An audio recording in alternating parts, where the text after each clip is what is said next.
भगवत पुराण कथा पंचम स्कंद 23वां अध्याय। नमस्कार दोस्तों, यदि आप हमारे चैनल पर न्यू हैं तो चैनल को जरूर सब्सक्राइब कर लीजिएगा। बेल आइकन को प्रेस करके कमेंट बॉक्स में जय श्री हरि के जय श्री हरि विष्णु अवश्य लिखिएगा। यदि आप गर्भवती माता हैं तो आप इसको प्रतिदिन प्रातः काल के समय या शाम काल के समय अवश्य ही सुने, जिससे आपको शेष कम करने वाली संतान की प्राप्ति हो। जैसे संतान की आप कामना करते हैं, श्री हरि विष्णु की कृपा से आपको वैसी संतान की प्राप्ति हो। यदि आप हमारे चैनल पर न्यू हैं तो आप इसको प्रथम स्कंद से अवश्य ही सुने, जिससे आपको इसका पूरा सार समझ में आए, इसका पूरा फल प्राप्त हो। 23वां अध्याय प्रारंभ। जय श्री हरिकेश। शिशुमार चक्र का वर्णन। श्री शुकदेव जी कहते हैं, राजन, सप्तऋषियों से 13 लाख योजन ऊपर ध्रुवलोक है।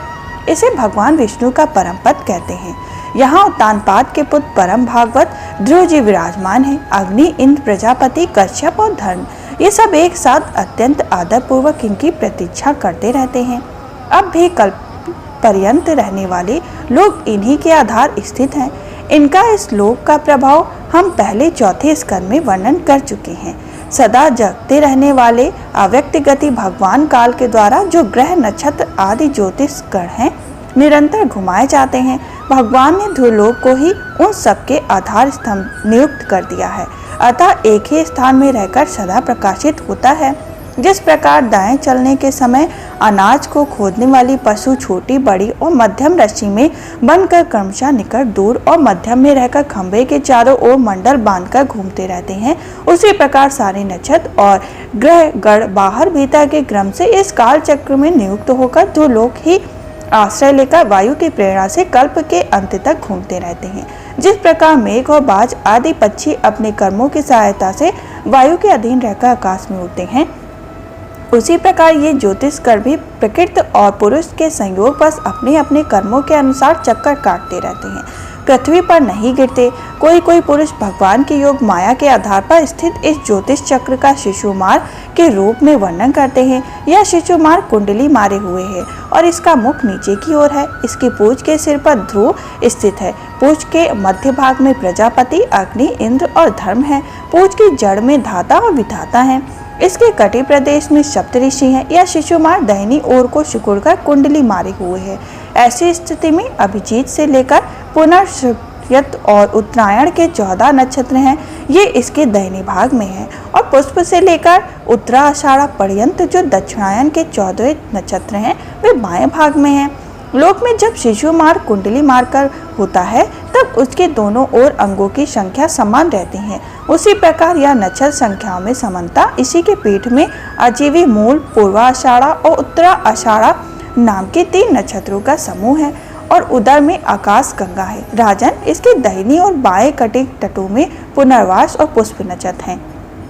पीछे के दाहिने और बाएं चरणों में आद्रा, अश्लेषा नक्षत्र हैं, तथा दाहिने और बाएं नथनों में क्रमशः अभिजीत और उत्तराषाढ़ा। इसी प्रकार दाहिने और बाएं नेत्रों श्रवण और पूर्वाषाढ़ा एवं दाहिने और बाएं कानकों में धनिष्ठा और मूल नक्षत्र है।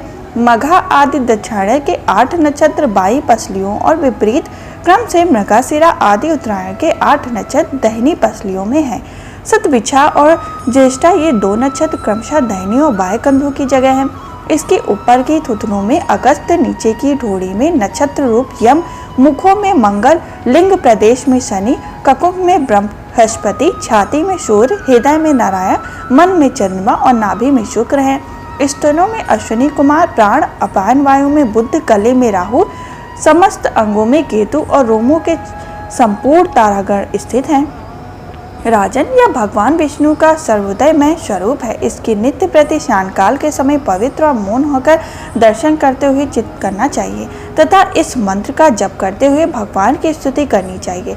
संपूर्ण ज्योतिष गणों के आश्रय काल चक्र, संपूर्ण सर्वदेव आधिपति परम पुरुष परमात्मा हम नमस्कार पूर्वक ध्यान करते हैं। ग्रह, नक्षत्र और ताराओं के रूप में भगवान का आदिदेव रूप प्रकाशित हो रहा है।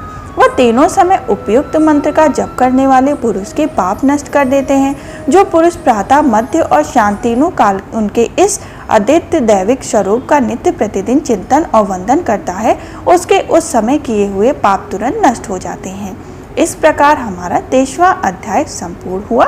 यदि आप हमारे चैनल पर न्यू हैं तो 24वां अध्याय भी अवश्य सुने। यदि आपकी कोई मनोकामना है तो आप इस दिव्य मंत्र को 3 टाइम अवश्य ही 108 बार जप करें, जिससे आपकी समस्त मनोकामनाएं पूर्ण हो। हम फिर मिलेंगे 24वें अध्याय के संग। तब तक के लिए जय श्री हरे कृष्ण, जय श्री हरे विष्णु लिखना ना भूलें। जय श्री हरे कृष्ण।